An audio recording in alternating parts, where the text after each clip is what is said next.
Morning everyone. Basic rules of English grammar का ये मेरा पार्ट नंबर 19 है।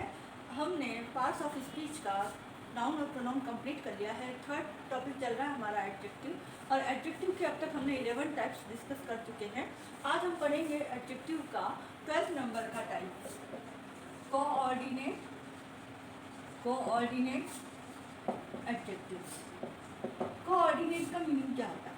कोऑर्डिनेट का मतलब होता है कि किसी के सुर ताल में चलना, किसी से तालमेल बैठाना, किसी के संगत से चलना, मतलब कि एक जैसा ना। हम देख लेते हैं कोऑर्डिनेट का मीनिंग होता है that creates harmony.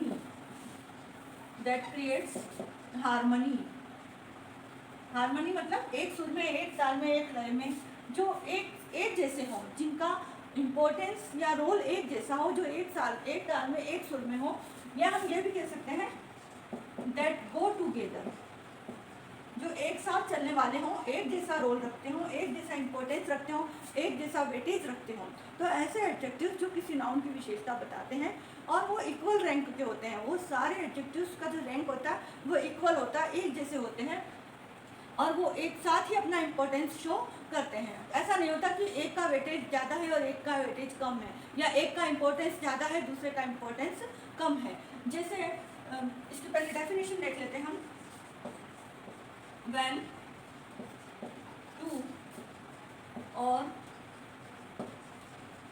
more than two adjectives are used to modify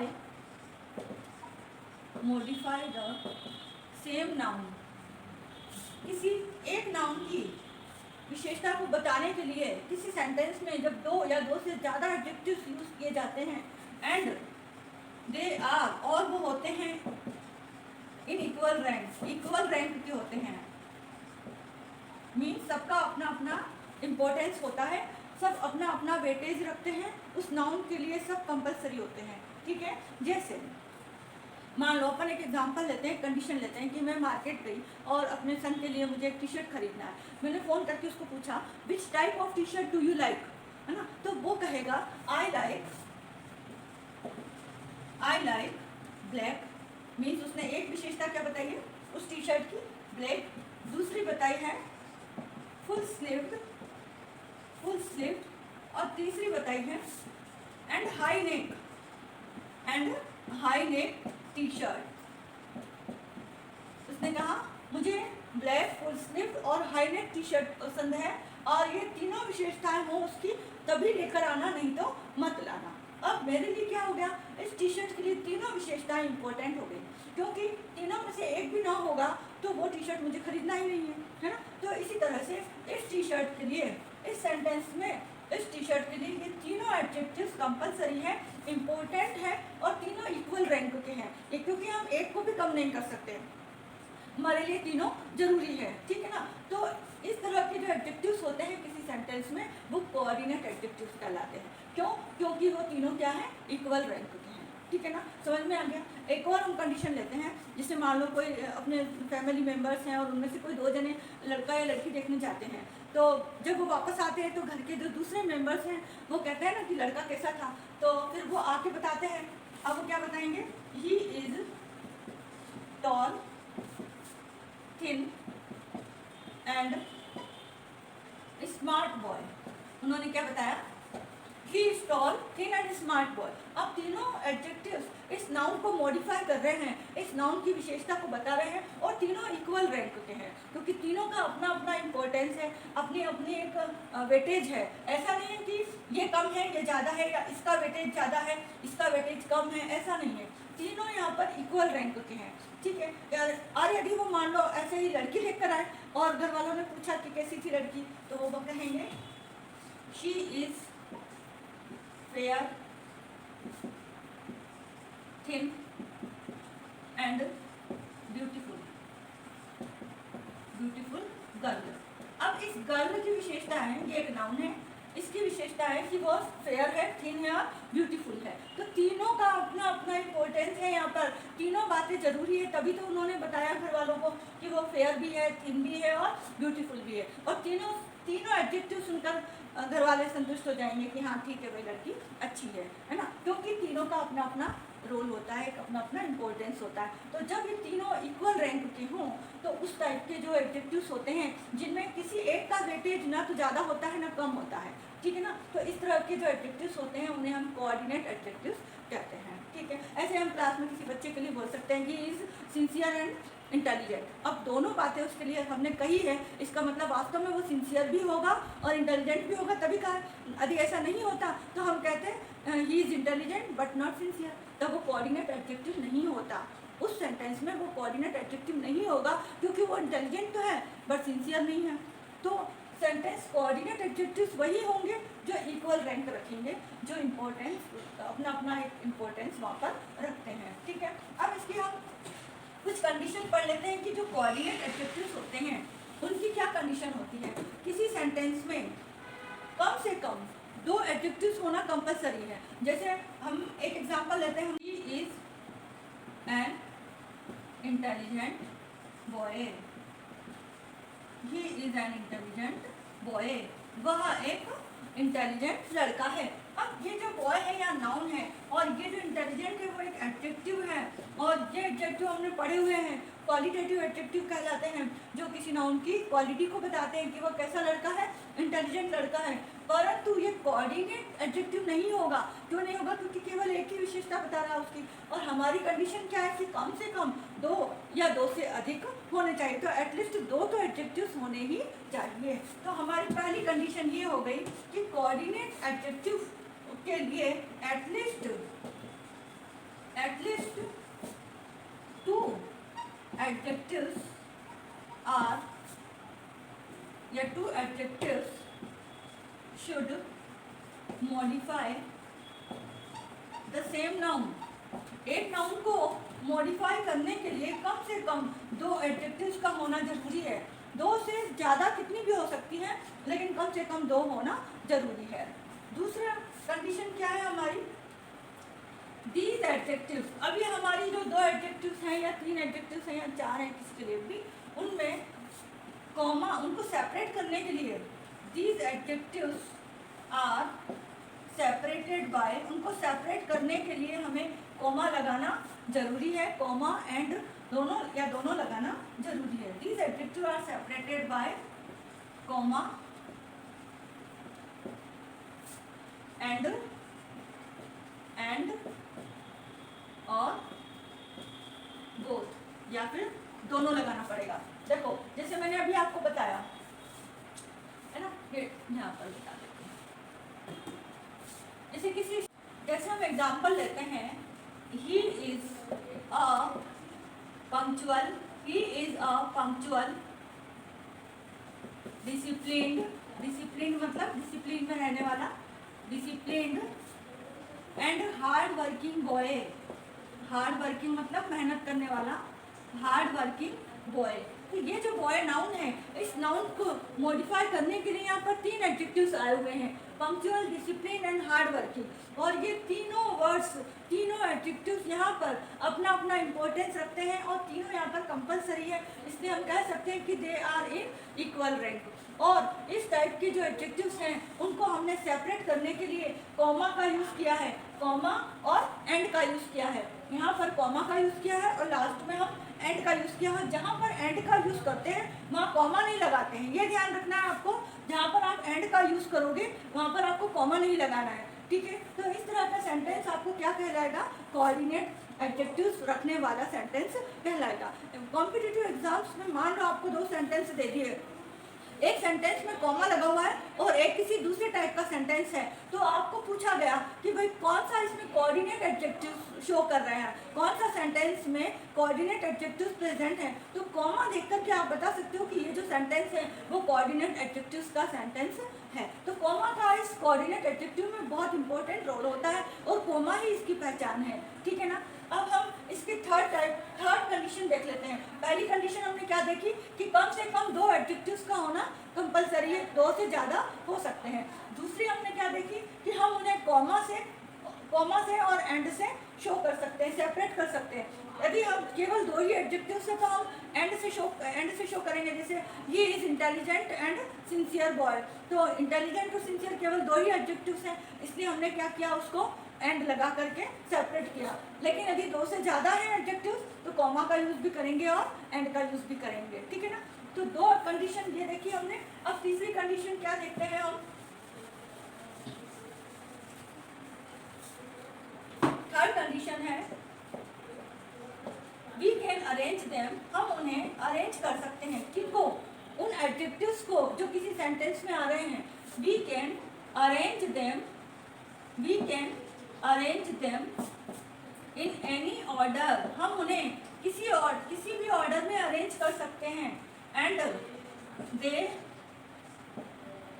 still make sense, तब भी वो क्या देंगे, सेंस देंगे। यदि हम उनका ऑर्डर चेंज भी कर देते हैं तो भी वो अपना मीनिंग पूरा रखेंगे। जैसे यही सेंटेंस लो आप, he is a punctual, discipline and hard working boy. अब ये जो 3 एडजेक्टिव्स है, पंक्चुअल, डिसिप्लिन और हार्ड वर्किंग, तीनों एडजेक्टिव्स का अपना अपना इंपॉर्टेंस है, तीनों इक्वल रैंक के हैं। जैसे आप कोई प्रेयर में बच्चों की लाइन लगवाते हो तो उस लाइन में जो सबसे कम हाइट का होता है उसे सबसे आगे रखते हो, और फिर उससे बड़ा और जो सबसे ज़्यादा लंबा बॉय होता है उसे सबसे पीछे खड़ा करते हैं। और लेकिन बीच में कुछ बॉयज़ ऐसे होते हैं जिनकी हाइट इक्वल होती है, वो इक्वल हाइट के होते हैं, और इक्वल हाइट के होने की वजह से आप कह सकते हो कि कोई भी आगे पीछे खड़ा हो जाए इसमें कोई फर्क नहीं पड़ता, क्योंकि तीनों चारों क्या है, इक्वल हाइट के हैं। इसी तरह से ये इक्वल रैंक के होते हैं, तो इनको आप किसी भी ऑर्डर में अरेंज कर सकते हो, इससे कोई फर्क नहीं पड़ेगा, उस सेंटेंस के मीनिंग में कोई चेंज नहीं आएगा। जैसे आप कह सकते हो ही इज अब डिसिप्लिन पहले रख दो, हरे डिसिप्लिन, तो भी कोई सेंटेंस में कोई चेंज नहीं आएगा। हार्ड वर्किंग और पहले रख दो, हार्ड वर्किंग एंड पंक्चुअल बाद में रख दो, तो भी ये सेंटेंस वही मीनिंग देगा जो ऊपर वाला सेंटेंस दे रहा था। इसमें कोई चेंज नहीं आया, इसके मीनिंग में कोई चेंज नहीं आया। आपने इनके ऑर्डर को चेंज कर दिया, ऑर्डर चेंज करने से मीनिंग में कोई चेंज नहीं आएगा, क्योंकि ये सब क्या है, इक्वल रैंक के हैं। यही आप जब आगे नॉन कोऑर्डिनेट पढ़ोगे तो अब उसमें, क्योंकि उसमें कॉमा नहीं लगा है, वो इक्वल रैंक के नहीं है, तो यदि आप उनका ऑर्डर चेंज कर दोगे तो उनके मीनिंग में भी चेंज हो जाएगा। इसलिए कोऑर्डिनेट एडजेक्टिव्स की जो भी कंडीशंस हैं वो सारी अपोजिट हो जाएंगी नॉन कोऑर्डिनेट में, जो हम आगे पढ़ेंगे, ठीक है ना। ये 3 कंडीशन समझ में आ गई। पहली कंडीशन 2 एडजेक्टिव्स होना कंपलसरी है। दूसरी कंडीशन वो कॉमा और एंड से सेपरेट किए जाते हैं। और तीसरी कंडीशन हम उन्हें किसी भी ऑर्डर में अरेंज कर सकते हैं, उनका मीनिंग तो भी वो हमें कंप्लीट मीनिंग देगा, ठीक है। यहाँ तक समझ में आया। अब देख लेते हैं इसके कुछ इंटरेस्टिंग एग्जाम्पल्स आगे। ये है कुछ एग्जाम्पल्स ऑफ कोऑर्डिनेट एडजेक्टिव्स के। जैसे I brought 2 dozen big and sweet mangoes. मान लो मैं मैंगोज खरीद के लाई और मैंने कहा कि 2 डजन बिग, इसके यहाँ पर इस नाउन की यहाँ पर 3 एडजेक्टिव्स प्रेजेंट हैं जो उसको मॉडिफाई कर रहे हैं। कौन कौन से? 2 डजन, बिग एंड स्वीट, है ना। अब ये 2 डजन तो है वो क्वांटिटेटिव एडजेक्टिव है जो हमने सबसे पहले पढ़ा था, और ये क्वालिटेटिव, ये सबसे पहले पढ़ा था, फिर क्वांटिटेटिव, है ना। तो बिग और स्वीट, ये बिग और स्वीट उसकी क्वालिटी को बता रहे हैं कि वो किस टाइप के मैंगोज हैं। तो ये जो 3 एडजेक्टिव्स हैं उनको हमने कॉमा और एंड से सेपरेट किया हुआ है। तो कोऑर्डिनेट एडजेक्टिव की विशेषता ये है कि या तो वहाँ कॉमा होगा या एंड होगा, ठीक है ना। जैसे सेकेंड एग्जाम्पल है you are very cruel heartless person. अब यहाँ पर ध्यान देने वाली बात यह है कि ये जो पर्सन नाउन है, इस नाउन से पहले 2 एडजेक्टिव्स आ रहे हैं, और हमने अक्सर देखा है कि जो नाउन से पहले वाला जो एडजेक्टिव्स होता है वो एंड से सेपरेट होता है। जनरली एग्जाम्पल्स में आपने ये देखा होगा, लेकिन जरूरी नहीं कि वो हर बार एंड से ही सेपरेट हो। आप वहाँ उसको कॉमा से भी सेपरेट कर सकते हो। कॉमा का मीनिंग क्या होता है? पॉज है। पॉज मीन्स थोड़ा सा स्टॉप, आप वहाँ पर थोड़ा सा हल्का सा रुकते हो। You are very cruel and heartless person, तो क्रूएल के बाद आप जो थोड़ा सा रुके हो वो शो कर रहे हो कि ये दोनों एडजेक्टिव्स इक्वल रैंक के हैं और दोनों का अपना अपना इम्पोर्टेंस है ना। तो यहाँ पर एंड लगाना जरूरी नहीं है, सिर्फ कॉमा भी कोऑर्डिनेट एडजेक्टिव को शो कर सकता है। You are very cruel heartless person, है ना। अब जैसे ये the dark red comma beautiful rose flowers smells very good. अब यहाँ पर हम एंड भी लिख सकते हैं, ऐसा नहीं कि हम यहाँ एंड लिखेंगे तो ये गलत हो जाएगा। आप ये भी कह सकते हो you are very cruel and heartless person, ये भी कह सकते हो, और ये भी कह सकते हो you are very cruel heartless person, cruel heartless person, ये भी कह सकते हो। ऐसे ही यहाँ पर आप एंड भी लगा सकते हो और कॉमा भी लगा सकते हो। The dark red beautiful rose flower, है ना, ये भी कह सकते हो, और ये भी कह सकते हो the dark red and beautiful rose flowers smell very good. दोनों सही हैं, पर कुछ ना कुछ होना जरूरी है, क्योंकि आगे वाले जो एडजेक्टिव्स आएंगे उनमें ना तो कॉमा होगा ना एंड होगा। इसलिए यहाँ पर आप थोड़ा सा ध्यान देना। I like very much to eat hot delicious spicy food. अब यहाँ पर भी हीट और डेलिशियस, यहाँ कॉमा हमने लगाया, यहाँ भी कॉमा लगा दिया, हम यहाँ एंड भी लगा सकते हैं, to eat hot delicious and spicy food. तो यहाँ पर एंड भी लगा सकते हो और कॉमा भी लगा सकते हो। आप ये कह सकते हो I like to eat hot delicious spicy food, मुझे हॉट डेलिशियस स्पाइसी फूड पसंद है। तो जरूरी नहीं कि आप delicious hot delicious and spicy food, जरूरी नहीं है, आप वहाँ कॉमा भी लगा सकते हैं। तो यहाँ पर फूड नाउन है और इसको मॉडिफाई करने के लिए ये 3 एडजेक्टिव्स आए हैं जो तीनों इक्वल रैंक के हैं। मेन बात ये है कि तीनों इक्वल रैंक के हैं। आप इनको इनके ऑर्डर को चेंज भी कर सकते हो। जैसे मैं कह सकती हूँ कि I like very much to eat spicy delicious hot food, ऐसा भी लिख सकते हैं। ऐसा भी लिख सकते हैं I like very much to eat, पहले डेलिशियस लिख दो, फिर स्पाइसी लिख दो, फिर हॉट लिख दो।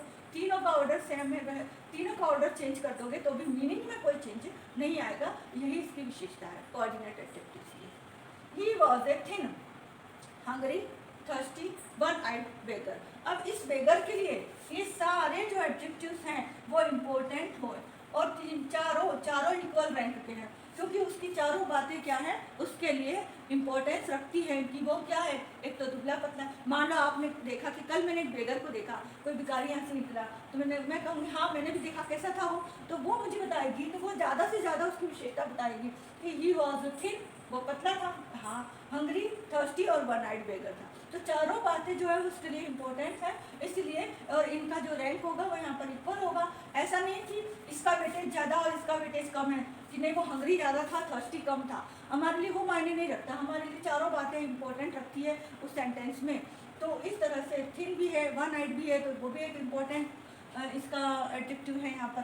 तो इस तरह से आप उनके उसको चेंज भी कर सकते हो। आप ऐसा भी लिख सकते हो he was the one eyed hungry thirsty thin beggar, ठीक है ना, ऐसा भी लिख सकते हैं। इसके मीनिंग में चेंज नहीं होगा। He climb at the long metal pole. अब कोई पोल पर कोई व्यक्ति चढ़ा है तो हम जरूरी नहीं कि हम ये कहें कि he climb at the long and metal pole. आप कह सकते हो लॉन्ग मेटल पोल था, वो लॉन्ग था, लंबा था, और मेटल पोल था, तो यहाँ पर एंड लगाना जरूरी नहीं। लेकिन एंड नहीं होगा तो कॉमा होगा, कॉमा नहीं होगा तो एंड होगा, ठीक है ना। और एंड लास्ट वाले एडजेक्टिव से पहले ही आएगा। I have a cute attractive and soft puppy, इसमें तो कोई दिक्कत ही नहीं, क्यूट के बाद कॉमा है और अट्रैक्टिव एंड लगा सकते हो, नहीं एंड नहीं लगाना चाहो तो कॉमा भी लिख सकते हो। I have a cute attractive soft puppy, ये भी सेंटेंस सही होगा, और एंड लगा दोगे तो वो भी सही होगा। दोनों ही बातें सही, लेकिन दोनों में से कोई एक लगेगा, या तो एंड लगेगा या कॉमा लगेगा। My teacher is very polite punctual and sincere person. मेरा टीचर जो है पोलाइट है, पंक्चुअल है एंड सिंसियर पर्सन है। आप ये भी लिख सकते हो my teacher is polite punctual sincere person, polite punctual sincere person, और या फिर polite punctual and sincere person, दोनों सेंटेंस सही होंगे, ठीक है। तो कोऑर्डिनेट एडजेक्टिव आपको यहाँ पर समझ में आ गए होंगे। अब हम नेक्स्ट पढ़ेंगे हमारा नॉन कोऑर्डिनेट एडजेक्टिव। अब हम पढ़ेंगे हमारा 13 नंबर का टाइप नॉन कोऑर्डिनेट एडजेक्टिव्स। जो हमने कोऑर्डिनेट एडजेक्टिव्स पढ़े थे उससे जस्ट अपोजिट है ये समझ लो बस आप, है ना। अब इन नॉन कोऑर्डिनेट इनका जो तालमेल या दैट डू नॉट गो, इनका मीनिंग क्या होगा, तालमेल नहीं बैठता है, या that do not creates harmony, जो हार्मनी क्रिएट नहीं करते हैं, या फिर that do not go together, जो एक साथ नहीं चलते हैं।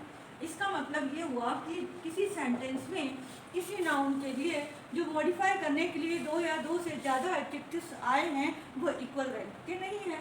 इक्वल रैंक के होते तो हार्मनी होती है उनमें, एक सुर होता है, एक लय होती है, एक तालमेल होता, लेकिन वो इक्वल रैंक के नहीं है, तभी वो एक साथ नहीं चल पा रहे हैं। अब यदि वो इक्वल रैंक के नहीं है तो उनमें क्या क्या हमें यूज़ करना होगा, किस तरह से हमें सेंटेंस में उनको यूज़ करना होगा। और इसकी डेफिनेशन देख लेते हैं हम। When 2 or more adjectives are used to modify the same noun,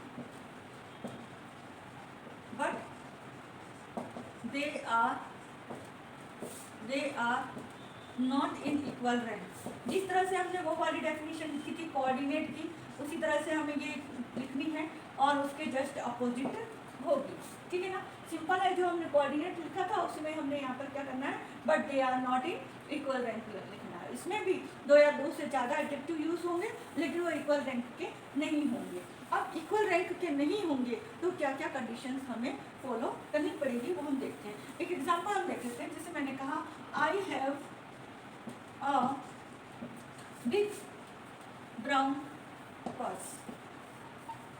यहाँ पर मैंने इस पर्स के लिए, इस नाउन के लिए दो एडजेक्टिव यूज किए हैं, बिग और ब्राउन, लेकिन यहाँ पर ना तो मैंने कॉमा का यूज किया है और ना ही मैंने एंड का यूज किया है। और दोनों का यूज क्यों नहीं किया है वो भी हम रीजन पढ़ेंगे, लेकिन यहाँ पर जो एडजेक्टिव्स हैं वो इसीलिए यहाँ पर नॉन कोऑर्डिनेट एडजेक्टिव कहलाते हैं और ये सेंटेंस पूरी तरीके से करेक्ट होगा। ऐसा नहीं कि ये सेंटेंस रॉन्ग हो जाएगा कि कॉमा आप लगा दें। यदि इस तरह का कोई सेंटेंस आता है तो आपसे पूछा जाता है किस टाइप के एडजेक्टिव्स हैं, यहाँ पर नॉन कोऑर्डिनेट एडजेक्टिव्स हैं, ठीक है। अब हम इसकी कुछ कंडीशन देख लेते हैं कि जब इस तरह के जो सेंटेंस आते हैं उनमें हमें कौन कौन सी कंडीशन को फॉलो करना होगा, ठीक है। ये डेफिनेशन हो गई इसकी। फर्स्ट है they are called cumulative adjective. Cumulative adjective इसका मतलब ये होता है कि इसमें जो एडजेक्टिव्स का यूज किया जाता है वो इंक्रीजिंग ऑर्डर में होता है, मतलब उनकी जो फ्रीक्वेंसी होती है, उनका जो वेटेज होता है वो इंक्रीजिंग ऑर्डर में होता है। जो उनका रैंक होता है, यहाँ पर इक्वल रैंक के नहीं है ना, इसका मतलब जैसे मैंने कहा ना ही हैज 2 ब्लैक शर्ट, या मैंने कहा I have a big brown purse, ठीक है, ये कहा था। अब यहाँ पर इन्हें हमने क्यूमुलेटिव एडजेक्टिव क्यों कहा है, क्योंकि इसका वेटेज ज़्यादा है और इसका वेटेज कम है। ये एक रूल है, मैं बताऊंगी। उसमें ये जो ब्राउन एडजेक्टिव बताया जा रहा है पर्स के लिए, इसका वेटेज इस पर्स के लिए ज़्यादा है, और जिसका वेटेज ज़्यादा होता है उसको हम नाउन के जस्ट पास में लिखते हैं, और जिनका वेटेज कम होता है उसे हम पहले लिखते हैं। तो जो वेटेज है, जो इम्पोर्टेंस है, या ये कह लो इम्पोर्टेंस कह लो या वेटेज कह लो, उसे हम इंक्रीजिंग ऑर्डर में लिखते हैं। उस नाउन के साथ नाउन तक आने के लिए हम उसे इस वेटेज को बढ़ते क्रम में लिखते हैं। ये इसका वेटेज कम है, इसका वेटेज ज़्यादा है। भाई शर्ट लेनी है, आप शॉप पे जाओगे तो कहोगे मुझे शर्ट लेनी है, तो वो पहले पूछेगा कैसी लेनी है, तो आपके दिमाग में है मुझे ब्लैक शर्ट लेनी है, ठीक है ना। तो ये वेटेज ज़्यादा हो गया, आपको तो ब्लैक शर्ट दिखाओ। अब एक लेनी है, 2 लेनी है, वो बात अलग है, लेकिन आपके दिमाग में क्या था, मुझे ब्लैक शर्ट लेनी है, खरीदने आप ब्लैक, तो आपने किसको इंपॉर्टेंस दिया, ब्लैक को दिया, इसलिए ब्लैक शर्ट है ना। I want to purchase black shirt, आपने उसको कहा। फिर वो बात है कि फिर आपने 2 ले ली, तो उसका वेटेज थोड़ा कम हो जाएगा, ठीक है ना। ये आपके दिमाग सेंटेंस पर डिपेंड करता है किसको, और कुछ रूल्स भी दे रखे हैं इसके कि किसको वेटेज ज़्यादा दिया जाता है और किसको वेटेज कम दिया जाता है। तो पहला हमारा हो गया they are called cumulative adjectives. दूसरा है एटलीस्ट, इसमें भी 2 एडजेक्टिव्स का होना कंपलसरी है, 2 तो होना ही चाहिए, तभी हम कहेंगे कि वो दोनों एडजेक्टिव्स कैसे हैं, नॉन कोऑर्डिनेट है ना। तो कम से कम 2 तो होना ही चाहिए, 2 से ज़्यादा भी हो सकते हैं। At least 2 adjectives should modify the same noun. एक नाउन को कम से कम 2 एडजेक्टिव्स तो मॉडिफाई करने के लिए होने चाहिए, ठीक है। तीसरा हमारा रूल है, यहाँ पर जैसे मैंने बताया था बिग ब्राउन पर्स, यहाँ पर हम कॉमा और एंड का यूज नहीं करते हैं, ठीक है। We do not use comma and हम क्यों नहीं करते कॉमा और एंड का यूज, क्योंकि वो इक्वल रैंक के नहीं है। वो जो एडजेक्टिव्स का हम यूज कर रहे हैं वो इक्वल रैंक के नहीं है, वहाँ पर वो वेटेज एक का ज़्यादा हो रहा है, एक का कम हो रहा है, या ये कह लो कि इम्पोर्टेंस एक एडजेक्टिव्स का ज़्यादा होता है, एक एडजेक्टिव्स का कम होता है, तो वहाँ पर कॉमा और एंड का यूज नहीं किया जाता है, कॉमा एंड, ठीक है। फोर्थ हमारा है they are not in equal rank. They are not in equal rank, equal rank के नहीं होते हैं। बिकॉज क्यों नहीं होते हैं? Because one adjective has more weightage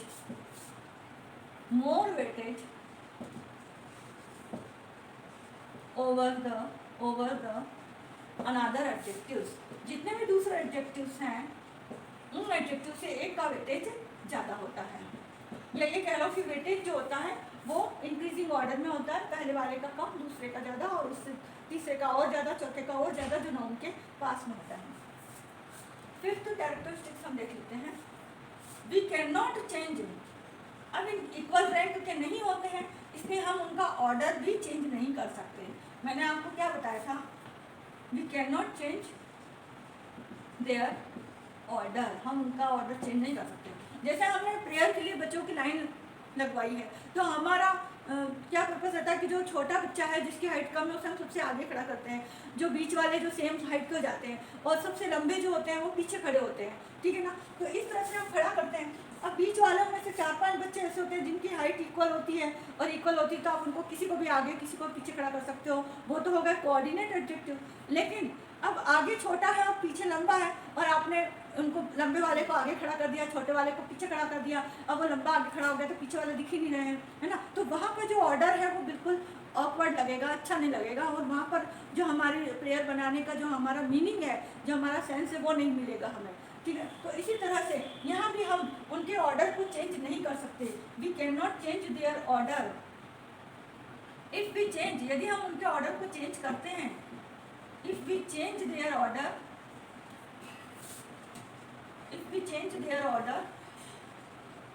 they will not give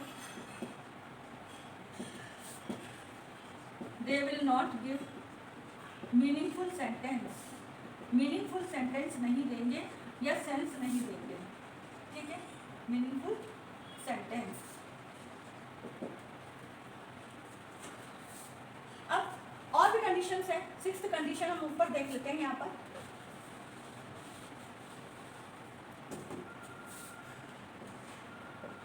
The adjectives and noun और adjectives में सिंगल यूनिट, वो सिंगल यूनिट बना लेते हैं। जैसे अभी मैंने आपको बताया I have a big brown purse, तो बिग ब्राउन पर्स ने क्या बना लिया? एक सिंगल यूनिट बना ली, क्योंकि वहाँ पर बिग जो है उसका वेटेज कम है और ब्राउन का वेटेज ज़्यादा है, तो वो ब्राउन जो पर्स के पास में लिखा हुआ है बिग ब्राउन पर्स ने एक सिंगल यूनिट बना लिया है। तो एडजेक्टिव और नाउन में एक सिंगल यूनिट, ठीक है। ये अब हम देखते हैं, ये तो इनकी हो गई कंडीशंस कि पहली कंडीशन क्या है? They are called cumulative adjective. Cumulative adjective क्यों कहते हैं? कि जितने भी हम एडजेक्टिव्स का यूज़ करते हैं वो उनके वेटेज के अकॉर्डिंग बढ़ते हुए क्रम में लिखे हुए जाते हैं और नाउन तक आ जाते हैं। दूसरा, एटलीस्ट 2 एडजेक्टिव तो होना कंपलसरी है, जैसे बिग और brown. We do not use comma, उनमें कॉमा का यूज नहीं होगा, यही पहचान है इनकी। कोऑर्डिनेट और नॉन कोऑर्डिनेट में डिफरेंस भी मैं आपको और आगे बताऊंगी। अभी मेन डिफरेंस ये है कि कोऑर्डिनेट में कॉमा और एंड का यूज किया जाता है, जबकि नॉन कोऑर्डिनेट में कॉमा और एंड का यूज नहीं किया जाता। 4, they are not in equal rank, वो इक्वल रैंक के नहीं होते हैं क्योंकि एक का वेटेज दूसरे के वेटेज से ज़्यादा होता है।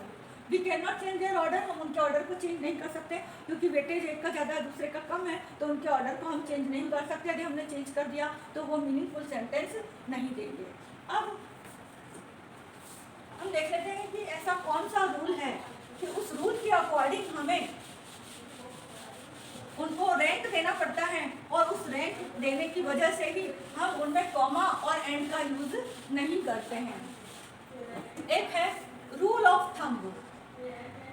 रूल ऑफ थंब,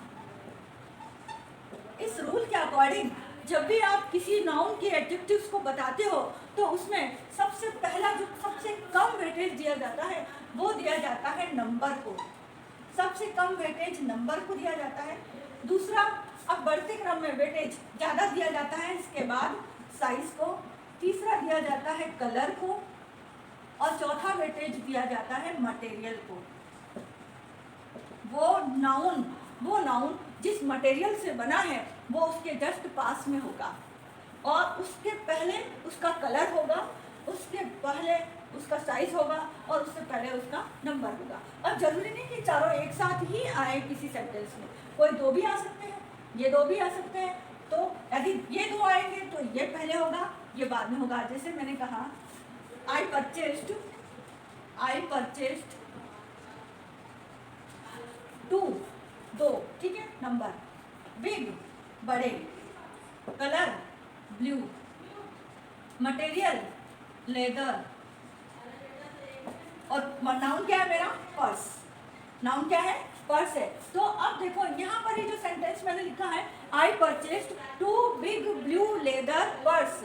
अब यहाँ पर ये वेटेज बढ़ता जा रहा है, इसका वेटेज कम है, ब्लू का ज़्यादा है और लेदर का और भी ज़्यादा है। तो इस तरह से इनकी रैंक घटते कम से बढ़ते क्रम में लिखी जा रही है, इसलिए यहाँ पर हम कॉमा का और एंड का यूज़ नहीं करेंगे, ठीक है। ये एक रूल है, इस रूल को आपको ध्यान में रखना है कि सबसे पहले यदि आपने कितना खरीदा है, जैसे मैंने कहा आई परचेस्ड 3, अब जरूरी नहीं कि साइज हम लिखे ही सही, नंबर लिख दिया 3 ब्लैक शर्ट्स, 3 ब्लैक शर्ट्स। और शर्ट्स कौन सी है, मान लो मैंने लिख दिया कॉटन, शर्ट की जगह साड़ी लिख दो, चलो कॉटन साड़ी, सूट लिख दो, शर्ट लिख दो, पैंट लिख दो।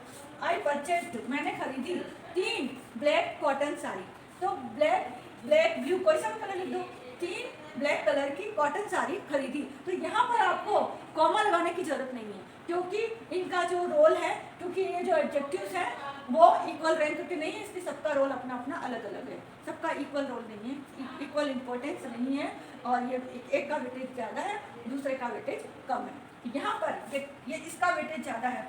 जब भी कोई नाउन किसी मटेरियल से बना हुआ होता है तो उसका मटेरियल उसके जस्ट पास में होता है। जैसे I saw a long metal pole, जैसे अपन ने पहले कोऑर्डिनेट में लिया था, तो वहाँ हमने लॉन्ग के बाद कॉमा लगाया था, he climbed at the long metal pole. वहाँ पर यदि कॉमा लगा हुआ है तब तो वो कोऑर्डिनेट एडजेक्टिव में कहलाएगा। ये डिपेंड करता है कि आपका सेंस क्या कह रहा है, सेंटेंस में आप बोलने का मीनिंग क्या रखते हो। यदि आप किसी एक को वेटेज देना चाहते हो, दूसरे को कम देना चाहते हो, तब तो आपको कॉमा लगाने की जरूरत नहीं है सेंटेंस में। लेकिन यदि आप दोनों को इक्वल रैंक देना चाहते हो कि वो लंबे मेटल पोल पे चढ़ा था, तो आपने लंबे को भी इक्वल रैंक दिया है कि बहुत लंबा पोल था वो, तो वहाँ पर आपको कॉमा लगाना पड़ेगा। तो जब आप कॉमा लगाते हो तो वो कौन सा एडजेक्टिव हो जाएगा, कोऑर्डिनेट एडजेक्टिव हो जाएगा। और जब आप कॉमा नहीं लगाते हो तो इसका इंपॉर्टेंस, इसका वेटेज कम हो जाएगा, इसका ज़्यादा हो जाएगा वहाँ पर, ठीक है। ये बात समझ में आ गई आपको। तो ये रूल के अकॉर्डिंग ये 4 बातें आप ध्यान रख लेना। ऐसे तो और भी कई सारी बातें दी हुई है उसमें, लेकिन मैंने सिर्फ ये 4 ही आप लोगों के लिए लेकर आई हूँ, क्योंकि 4 ही आप याद रख सकते हो अभी तो। और ठीक है, अब हम पढ़ते हैं इसके कुछ important examples of non coordinate adjective. ये नॉन कोऑर्डिनेट एडजेक्टिव्स के कुछ एग्जाम्पल्स हैं, जिनमें she drives a red iron cycle, वह रेड आयरन साइकिल चलाती है। ये साइकिल तो यहाँ पर नाउन है, और इसके लिए 2 एडजेक्टिव्स आए हुए हैं, आयरन और रेड, जो कि मैंने आपको बताया था कि एक रूल है, उस रूल के अकॉर्डिंग आपको पहला नंबर देखना है कि इसमें नंबर कितना है, दूसरा आपको देखना है साइज। यदि नंबर आता है किसी चीज़ का, जैसे कहीं पर 2 आता है तो आपको नंबर को पहले लेना है, फिर साइज, थर्ड कलर देखना है, और फोर्थ आपको लेना है मटेरियल, कि जो भी नाउन है वो किस मटेरियल से बना है, वो मटेरियल आपको जस्ट नाउन के पास में लेना है। तो ये मैंने आपको बताया कि नॉन कोऑर्डिनेट एडजेक्टिव्स को हम क्यूमुलेटिव एडजेक्टिव कहते हैं, क्योंकि उनका जो एडजेक्टिव्स का वेटेज है वो इंक्रीजिंग ऑर्डर में रहता है यहाँ से। तो रेड को वेटेज हम कम देंगे, आयरन को ज़्यादा देंगे, क्योंकि साइकिल किसकी बनी है, आयरन की, इसलिए आयरन का मटेरियल यहाँ पर वेटेज ज़्यादा लेगा। तो आयरन साइकिल और उसके बाद ये कलर, तो रेड आयरन साइकिल, ठीक है। इस तरह से यहाँ पर रेड आयरन साइकिल। अब विशेषताएं तो दोनों वर्ड्स बता रहे हैं, तो फिर कोऑर्डिनेट और नॉन कोऑर्डिनेट में डिफरेंस क्या है। कोऑर्डिनेट में हम कॉमा लगाते हैं, क्योंकि हमारे लिए वो दोनों वर्ड्स क्या होंगे, दोनों एडजेक्टिव्स इक्वल रैंक के होंगे। और यहाँ पर नॉन कोऑर्डिनेट में हम कॉमा नहीं लगा रहे हैं, क्योंकि यहाँ पर इनका जो रैंक है वो एक का ज़्यादा है, दूसरे का कम है, इसलिए। और इन दूसरा डिफरेंस ये है कि हम कोऑर्डिनेट में सीक्वेंस को बदल सकते हैं, लेकिन नॉन कोऑर्डिनेट में सीक्वेंस को नहीं बदल सकते। अब यदि हम इसको लिखते हैं, she drives a iron red cycle, iron को पहले लिख दिया और रेड को बाद में लिख दिया तो वो सेंटेंस गलत हो जाएगा, क्योंकि हमको मटेरियल जो नाउन जिस मटेरियल से बना उसको हमें उसके पास ही लिखना होता है। इसलिए जब भी आपको कोई दो सेंटेंस दिए जाए और आपको पहचानने के लिए कहा जाए कि कोऑर्डिनेट एडजेक्टिव्स और नॉन कोऑर्डिनेट एडजेक्टिव्स के सेंटेंस कौन से हैं, तो पहला डिफरेंस तो आपको कॉमा से ही पता चल जाएगा। यदि कॉमा है तो वो कोऑर्डिनेट है, कॉमा नहीं है वहाँ पर, कॉमा नहीं है तो एंड होगा, एंड भी नहीं है, कॉमा भी नहीं है, तो फिर वहाँ पर आपको ये देखना है कि उनका जो सीक्वेंस है वो हम चेंज कर सकते हैं क्या। यदि हम उनका चेंज कर देते हैं और मीनिंग में कोई चेंज नहीं आता है तब तो वो कोऑर्डिनेट है, और मीनिंग में यदि चेंज आ जाता है तो वो नॉन कोऑर्डिनेट है। जैसे they study in a big reputed school, अब यहाँ पर भी हमने ये कॉमा नहीं लगाना है, बिग पहले लिखा है, रेपुटेड बाद में लिखा है, साइज हमें पहले लिखनी है, फिर उस स्कूल के जो मेन चीज़ है, इसकी जो मेन बात क्या है कि रेपुटेड एक इम्पॉर्टेंट एडजेक्टिव होता है किसी भी चीज़ के लिए, that college is reputed college, या that shop is reputed shop, या दैट स्कूल इज़ रेपुटेड। तो रेपुटेड वर्ड यहाँ पर इम्पोर्टेंस ज़्यादा रखता है बजाय कि बिग के, क्योंकि एक छोटा स्कूल भी रेपुटेड हो सकता है। इसलिए रेपुटेड का जो इम्पोर्टेंस है वो बिग से ज़्यादा है, इसलिए इसका वेटेज ज़्यादा है, इसलिए ये नाउन के पास है, और इसका वेटेज कम है इसलिए ये नाउन से दूर है, और यहाँ पर फिर हमें कॉमा लगाने की ज़रूरत नहीं होगी। She bought fresh green vegetables. अब देखो ग्रीन वेजिटेबल्स अपने आप में एक इम्पोर्टेंट वेजिटेबल होती है, तो आपने यदि उसको आगे ग्रीन लिखा है, आप लेकर आए कौन कौन सी वेजिटेबल्स लेकर आए, तो मेन ग्रीन वेजिटेबल्स लेकर आए। ये बात अलग है कि वो फ्रेश है या पुरानी है, कोई है ना। तो ग्रीन वेजिटेबल्स के पास जो ग्रीन लिखा है वो एक इम्पोर्टेंट एडजेक्टिव है इस वेजिटेबल के लिए, इसलिए ये जस्ट नाउन के पास है। और फ्रेश जो है वो सेकंड थिंग है, इसका वेटेज इससे कम है। आप खरीदने जा रहे हो, किसी ने पूछा क्या लेने जा रहे हो, तो आप ये नहीं कहोगे कि मैं फ्रेश वेजिटेबल लेने जा रहा हूँ, आप ये कह सकते हो मैं ग्रीन वेजिटेबल लेने जा रहा हूँ। अब वो बात अलग है कि आप फ्रेश ले रहे हो या दूसरी ले रहे हो। I have 1 pair old sports shoes. अब देखो यहाँ पर नंबर जो है वो सीक्वेंस के अकॉर्डिंग है। 1 पेयर कितने पेयर शूज लेने गए, तो 1 पेयर। फिर आपने साइज और कलर, यहाँ पर एक एज भी है इसके बीच में, है ना, नंबर के बाद यहाँ एज होता है जो मैंने लिखा नहीं था, एज मतलब कि ओल्ड या न्यू, तो फिर हम क्या ले लेते हैं, ओल्ड ले लिया। स्पोर्ट्स शूज़, अब ये जो शूज़ है, अब ये यहाँ पर जो स्पोर्ट्स है वो ये बता रहा है कि शूज़ किस टाइप का है, जो कि शूज़ के एक इम्पोर्टेंट एडजेक्टिव है। जैसे आप शॉप पर गए तो आपने कहा कि मुझे शूज़ देना, तो जो शॉपकीपर है उसका फर्स्ट क्वेश्चन यही होगा कि किस टाइप के शूज़ चाहिए, प्लेन शूज़ चाहिए या स्पोर्ट्स शूज़ चाहिए। तो ये जो है इम्पोर्टेंट हो गया यहाँ पर, तो इसका वेटेज यहाँ ज़्यादा है, इसलिए ये इसके पास आया है, इस शूज़ के पास रहेगा। फिर ओल्ड है या न्यू है वो दूसरी बात है ना, और उससे पहले 1 नंबर है, 2 पेयर एंड 3 पेयर, वो अलग बात है। लेकिन जो जिसका वेटेज ज़्यादा होता है वो नाउन के पास होता है, और जिनका वेटेज कम होता है वो सबसे पहले, और उसके बाद उससे ज़्यादा वेटेज वाला, और सबसे लास्ट में नाउन के पास जो हाईएस्ट वेटेज होता है वो उसके पास में होता है। अब जैसे आप मान लो कि शॉप पर गए साड़ी खरीदने के लिए ना, तो साड़ी खरीदने के लिए आप जाके उसको बोलोगे साड़ी दिखाना, तो उसके पास 2 क्वेश्चन होंगे, कौन सी साड़ी, प्लेन कॉटन साड़ी या सिंथेटिक साड़ी।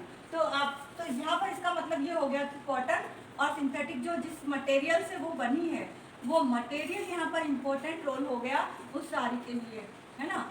तो इसीलिए हमारा जो इम्पोर्टेंट पहला क्वेश्चन होगा वो ये होगा कि कौन सी साड़ी, कॉटन की या सिंथेटिक। फिर दूसरी बात और हो सकती है कि भाई प्लेन चाहिए या प्रिंटेड, तो ये इसका वेटेज इन कॉटन से और सिंथेटिक से कम होगा कि प्लेन है कि प्रिंटेड है, ठीक है ना। तो इसी तरह से हर एडजेक्टिव का अपना अपना इम्पोर्टेंस होता है। जैसे he has taken 2 old science book, अब बुक है नाउन, उसमें भाई मुझे एक बुक देना, तो कौन सी बुक, फर्स्ट क्वेश्चन क्या आएगा, कौन सी बुक, साइंस की बुक, इंग्लिश की बुक, हिंदी की बुक। तो यहाँ पर साइंस का जो है वो इम्पोर्टेंस ज़्यादा होगा बजाय कि ओल्ड और 2 से।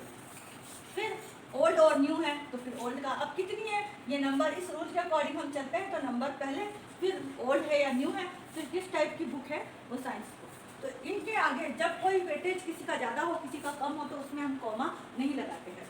I walked barefoot over long zigzag road कैसी है, प्लेन है या जिगजैग रोड है। यहाँ पर जिगजैग ये बताया जा रहा है कि ये इम्पोर्टेंट एडजेक्टिव है यहाँ पर, ये जिगजैग, क्योंकि इस पर वेटेज दिया जा रहा है कि वह नंगे पांव चला एक जिगजैग रोड पर, तो यहाँ पर जिगजैग पर जोर दिया जा रहा है इस सेंटेंस में कि ये जिगजैग रोड पर वो नंगे पांव चला। और वो जिगजैग रोड कैसी थी, लंबी थी, तो लंबी बाद की बात है, पहली बात इम्पोर्टेंट एडजेक्टिव क्या है, जिगजैग। इसलिए लॉन्ग जिगजैग, इसका वेटेज ज़्यादा है, इसका वेटेज कम है। अब आपको यदि देखना है तो आप इसको चेंज करके देख लो इनके सीक्वेंस को।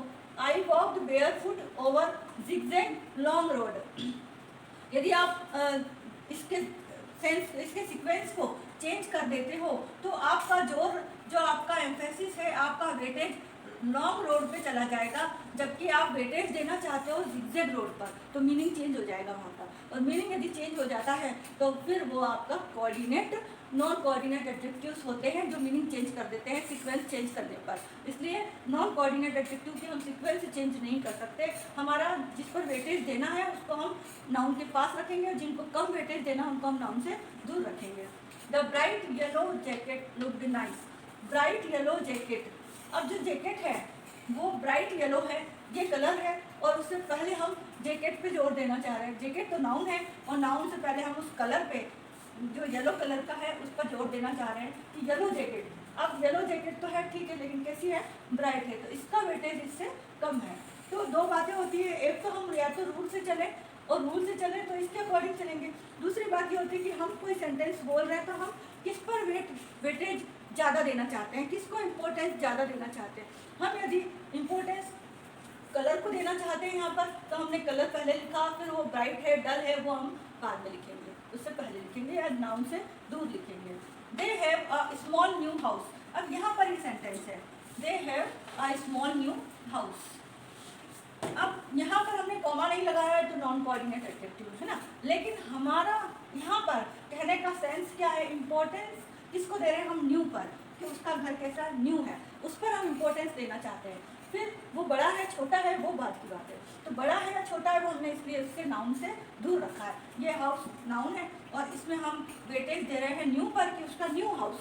अब न्यू हाउस छोटा है तो वो हम उसको दूर लिख रहे हैं कि they have small new house. यहाँ पर इसका वेटेज स्मॉल का कम है, न्यू का ज़्यादा है। ठीक है, यहाँ तक आपको समझ में आ गया होगा। नॉन कोऑर्डिनेट एडजेक्टिव्स में कोमा का यूज़ नहीं होता है, और इनमें कुछ रूल के अकॉर्डिंग भी हमें नाउन के साथ एडजेक्टिव्स को रखना होता है, और कुछ हमें अपने सेंस के साथ कि हम किसको वेटेज ज़्यादा देना चाह रहे हैं उसको हमें नाउन के पास रखना होता है। और सीक्वेंस यदि हम चेंज कर देते हैं उनकी, तो उनका मीनिंग भी चेंज हो जाता है। यही कोऑर्डिनेट और नॉन कोऑर्डिनेट में डिफरेंस है। ठीक है, इसके बाद हम पढ़ेंगे हमारा next type, absolute adjectives.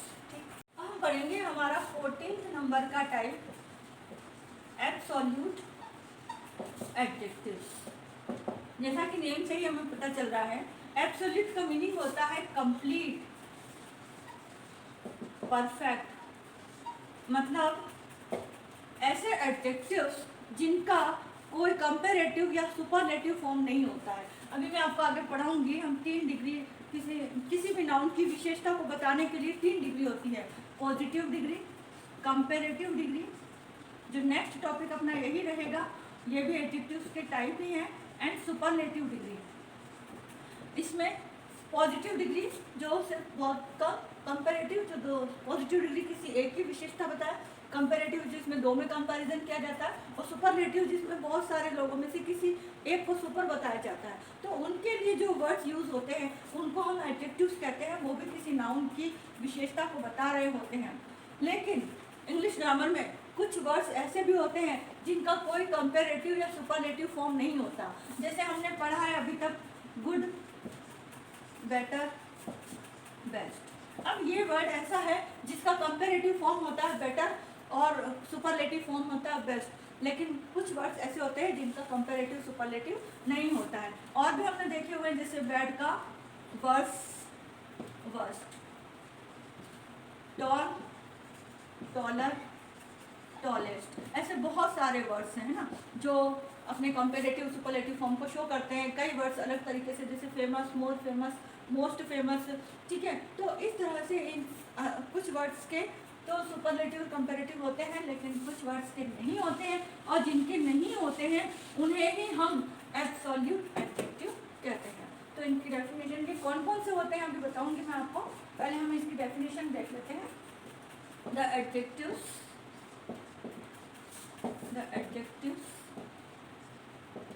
which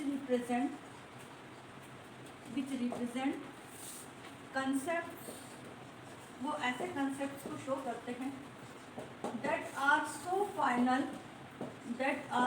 final and ultimate, वो अपने आप में ही फाइनल और अल्टीमेट होते हैं, संपूर्ण होते हैं, अपने आप में ही पूर्ण संपूर्ण होते हैं। They are so final ultimate that they can not be compared, they can not be compared, उन्हें हम कंपेयर नहीं कर सकते हैं या उनका कोई कंपेरेटिव और सुपरलेटिव फॉर्म नहीं होता है। जैसे कंप्लीट अपने आप में एक एब्सोल्यूट एडजेक्टिव है, एब्सोल्यूट भी अपने आप में एक एब्सोल्यूट एडजेक्टिव है। जैसे मैंने कहा milk is a complete food, milk is a complete food. अब ऐसा तो नहीं हो सकता ना कि कोई ये कह दे कि बर्गर या pizza is a more complete food, या कुछ और फूड, मान लो कोई फ्रूट्स के लिए कह दें कि फ्रूट्स आर मोर या मोस्ट कंप्लीट फूड, ऐसा नहीं हो सकता। तो कंप्लीट अपने आप में पूर्ण और संपूर्ण है, इसका मोर कंप्लीट या मोस्ट कंप्लीट नहीं बनेगा, ठीक है ना। तो इस तरह के जो वर्ड्स होते हैं जिनमें हम उनका कंपेरेटिव सुपरलेटिव कोई फॉर्म नहीं बना पाते हैं, इस तरह के वर्ड्स को हम एब्सोल्यूट एडजेक्टिव कहते हैं। जैसे she is perfect in cooking. अब she is perfect in cooking का मतलब ये हो गया कि अब उसमें कोई कमी नहीं है, वो बिल्कुल परफेक्ट है। ऐसा नहीं है कि हर sister is more perfect in cooking या हर mother in law is most perfect, ऐसा नहीं होता। इस वर्ड का, इस परफेक्ट का कोई मोर या मोस्ट या परफेक्टर या परफेक्टेस्ट ऐसा कोई वर्ड नहीं है, इसलिए परफेक्ट अपने आप में क्या हो गया, एक एब्सोल्यूट एडजेक्टिव कहलाएगा। ऐसे और भी वर्ड्स हैं जैसे डेड। अब मैंने कहा मान लो अपन अपनी गली में गए, दो कुत्ते मरे हुए दिखाई दिए, है ना, अपन क्या कहेंगे, बोथ आर डेड, ठीक है। अपन ऐसा तो नहीं कहेंगे कि that dog is more dead than that, उससे वो ज़्यादा मरा हुआ है या वो उससे कम मरा हुआ है। मरा हुआ है मतलब मरा हुआ है। अब मरे हुए का कोई कंपेरेटिव फॉर्म हो सकता है क्या, कि वो ज़्यादा मरा हुआ है या वो कम मरा हुआ है। ऐसे अलाइव, मान लो दोनों जिंदा है, दोनों कुत्ते जिंदा हैं, तो अपन कहेंगे बोथ आर अलाइव।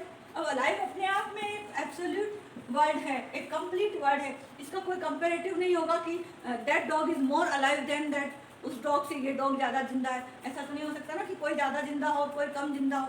जिंदा है तो अपने आप में परफेक्ट है, और मरा हुआ है तो अपने आप में कंप्लीट वर्ड है। तो इनका कभी कंपेरेटिव फॉर्म या सुपरलेटिव फॉर्म नहीं होते हैं। ऐसे वर्ड्स क्या कहलाते हैं, एब्सोल्यूट एडजेक्टिव्स।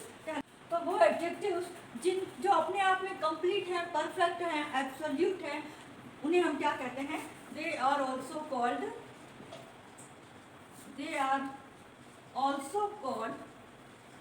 non-gradable adjective। इन्हें हम नॉन ग्रेडेबल एडजेक्टिव्स भी कहते हैं। क्यों कहते हैं नॉन ग्रेडेबल एडजेक्टिव्स, क्योंकि इनकी कोई ग्रेड नहीं है, कोई कम या ज़्यादा नहीं है। ग्रेड होती तो उससे कम भी होते हैं, उससे ज़्यादा होते हैं, इसलिए हम इन्हें नॉन ग्रेडेबल एडजेक्टिव्स भी कहते हैं। दे हैव no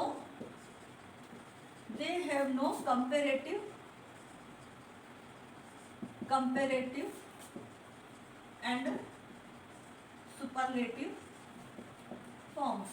इनके कोई कंपेरेटिव और सुपरलेटिव फॉर्म्स नहीं होते हैं। एब्सोल्यूट एडजेक्टिव्स बहुत छोटा सा टॉपिक है, इसमें आपको ज़्यादा कुछ नहीं करना है, बस उन वर्ड्स को ध्यान रखना है जिनका कोई कंपेरेटिव और सुपरलेटिव फॉर्म नहीं होता है। ऐसे वर्ड्स क्या कहलाते हैं, एब्सोल्यूट एडजेक्टिव्स। अब हम देख लेते हैं कि वो ऐसे कौन कौन से वर्ड्स होते हैं जो एब्सोल्यूट एडजेक्टिव्स कहलाते हैं। ऐसे तो काफ़ी सारे हैं, लेकिन कुछ इंपॉर्टेंट वर्ड्स जो बार बार हमारे इंग्लिश ग्रामर में यूज़ किए जाते हैं उनको हम देख लेते हैं। Examples of absolute adjectives.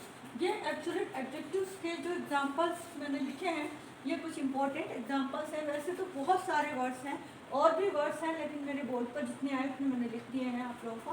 जैसे एब्सोल्यूट, मैंने अभी आपको बताया, एब्सोल्यूट, कंप्लीट, इनका कोई भी कंपेरेटिव और सुपरलेटिव फॉर्म नहीं है।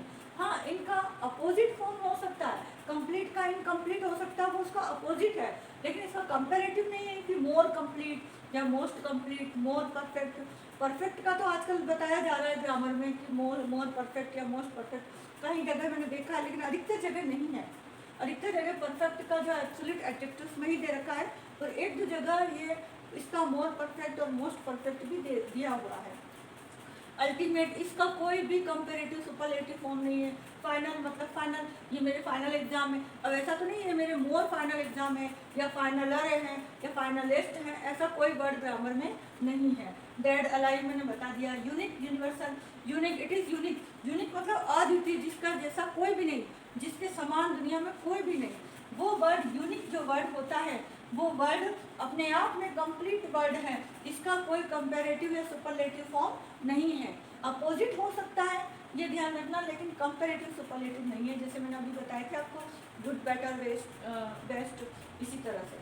Universal, it is universal. अब ऐसा कभी आपने सुना है कि दैट इज़ मोर यूनिवर्सल या दैट इज़ लेस यूनिवर्सल, ऐसा कोई वर्ड आपने नहीं सुना होगा, तो इनका कंपैरेटिव नहीं होता, ये अपने आप में कंप्लीट होते हैं। होल वर्क, मैंने पूरा वर्क कर दिया, तो होल वर्क, होल भी क्या है, एक तरीके से एब्सोल्यूट एडजेक्टिव है। सुप्रीम, अब जैसे गॉड के लिए कहते हैं गॉड इज सुप्रीम, मतलब क्या गॉड से ऊपर अब कोई चीज़ बची है जो नहीं होगी, तो गॉड अपने आप में एक सुप्रीम व्यक्ति सुप्रीम है, तो सुप्रीम भी क्या हुआ, अपने आप में एक ऐसा एडजेक्टिव होगा जिसका कोई कंपैरेटिव सुपरलेटिव फॉर्म नहीं होगा। ऐसे ही सुपीरियर, एक्सीलेंट, ब्रिलियंट, ट्रू। अब जैसे कोई बात है, इट इज़ ट्रू, अब ऐसा थोड़ी कि इट इज़ मोर ट्रू या इट इज़ मोस्ट ट्रू, ऐसा वर्ड कोई भी आपने ग्रामर में नहीं देखा होगा। Full, this glass is full, अब ये ग्लास फुल भरा हुआ है, तो आप दूसरे को नहीं कह सकते ना इट इज़ मोर फुल या मोस्ट फुल, आप उसका दूसरा वर्ड काम में ले सकते हो कि it is half filled, it is full but it is half, वो सेंटेंस अलग होगा, वो उस फुल का कंपैरेटिव फॉर्म नहीं होगा, वो सेंटेंस ही अलग होगा, कंपैरेटिव नहीं होगा कि फुलर और फुलेस्ट, ये नहीं होगा। सर्कुलर, अब जैसे कोई सर्कुलर थिंग है, कोई टॉय है वो सर्कुलर फॉर्म में है, कोई डिस्क है वो सर्कुलर है, तो सर्कुलर तो अपने आप में सर्कल में बना हुआ है। अब ऐसा थोड़ी कि कोई दूसरा टॉय आपने लिया और आपने कहा it is more circular than this, ऐसा तो हो नहीं सकता, वो भी सर्कुलर है वो भी सर्कुलर है। ये डिफरेंस ये हो सकता है कि वो छोटा है वो बड़ा, वो चीज़ अलग है, वो उनके अपोजिट हो सकते हैं कोई चीज़, लेकिन सर्कुलर का कोई कंपेरेटिव कि सर्कुलर या सर्कुलेस्ट ऐसा वर्ड नहीं होगा इंग्लिश ग्रामर में। Round, it is round shape, अब राउंड तो राउंड ही है, चाहे वो कोई सी भी ऑब्जेक्ट हो, उसमें मोर और मोस्ट का यूज़ नहीं करेंगे। ऐसे राउंड, ट्रेंगुलर, रेक्टेंगुलर, ये जितने भी शेप आते हैं वो एब्सोल्यूट एडजेक्टिव में आते हैं। ऑकवर्ड, भद्दा, किसी को हम कोई ऑकवर्ड बात सुन ली या कह दी, तो ऑकवर्ड अपने आप में ही एक ऐसा वर्ड है जो भद्दा है तो है, अब ज़्यादा भद्दा है, कम भद्दा है, कम गलत बात है, ऐसा हम कंपैरिजन नहीं कर सकते इसमें। एंशियंट, एंशियंट मतलब प्राचीन, अब हमने कहा this story is ancient story, अब वो एंशियंट प्राचीन ऐसा तो नहीं है कि this story is more ancient, ऐसा तो कुछ एंशियंट चाहे वो 200 बीसी का हो, चाहे 500 बीसी का हो, चाहे वो 5000 बीसी का हो, किसी का भी हो, एंशियंट तो एंशियंट रहेगा, चाहे वो 2-4 दिन पहले का हो तो भी पुराना तो पुराना ही रहेगा। वैसे प्राचीन अपने आप में ही एक एब्सोल्यूट एडजेक्टिव होगा। यूज़ अपने आप में एक बहुत बड़ा जो विशाल जिसके लिए हम कहते हैं वो एक अपने आप में ही एब्सोल्यूट एडजेक्टिव है। Ideal, this is ideal thing, यह आदर्श है, तो आदर्श का कोई भी कंपैरेटिव सुपरलेटिव नहीं कि यह मोर आइडियल है या मोस्ट आइडियल है या आइडियलर है, आइडियलिस्ट है, ऐसा कोई वर्ड नहीं। केमिकल है ना, this thing is consist of chemical, अब जैसे दूसरी चीज़ का आपने बोला कि that thing is also consist of more chemical, ऐसा नहीं होगा, या मोस्ट केमिकल या केमिकलर, ऐसा कोई वर्ड ग्रामर में नहीं है। केमिकल अपने आप में वर्ड है जिसका कोई कंपैरेटिव सुपरलेटिव फॉर्म नहीं है। इटरनल, इटरनल मीन शाश्वत, जो कभी खत्म नहीं होता, तो इट इज़ इटरनल, इटरनल है तो है, मोर इटरनल, मोस्ट इटरनल, ऐसा कोई वर्ड नहीं है। Equal, it is equal, equal का अनइक्वल अपोजिट होगा, लेकिन वो अपोजिट है, उसका कंपैरेटिव सुपरलेटिव नहीं है। एम्प्टी, ये चीज़ खाली है, this glass is empty, empty full का अपोजिट है, और फुल का एम्प्टी है और एम्प्टी का फुल है, तो दोनों अपने आप में ऐसे वर्ड है जिनका कंपैरेटिव सुपरलेटिव नहीं है। एंटायर मीन्स पूरा, फॉल्स, गलत है तो गलत है। मोर, मोर फॉल्स, ऐसा तो कभी नहीं सुना होगा कि ये मोर फॉल्स है या मोस्ट फॉल्स है, ऐसा नहीं होता है, ठीक है। तो ये ऐसे और भी वर्ड्स हैं जो अपने आप में एब्सोल्यूट एडजेक्टिव कहलाते हैं। तो आज ये मेरे ख्याल से 3 मैंने आपको समझाए थे, coordinate adjective, non coordinate adjective और absolute adjective. Coordinate adjective comma लगता है, वो एडजेक्टिव्स होते हैं जो इक्वल रैंक के होते हैं, उनमें कॉमा का यूज़ होता है, उनके सीक्वेंस को हम चेंज कर सकते हैं। और नॉन कोऑर्डिनेट एडजेक्टिव्स वो होते हैं जिनमें कॉमा नहीं लगता, जिनमें एक एडजेक्टिव का वेटेज दूसरे एडजेक्टिव से ज़्यादा होता है। और थर्ड हमने पढ़ा एब्सोल्यूट एडजेक्टिव, जो अपने आप में कंप्लीट होते हैं, परफेक्ट होते हैं, इनका कोई कंपैरेटिव सुपरलेटिव फॉर्म नहीं होता है, ठीक है। तो आज हम ये अपनी यूनिट में यहीं पर समाप्त करते हैं।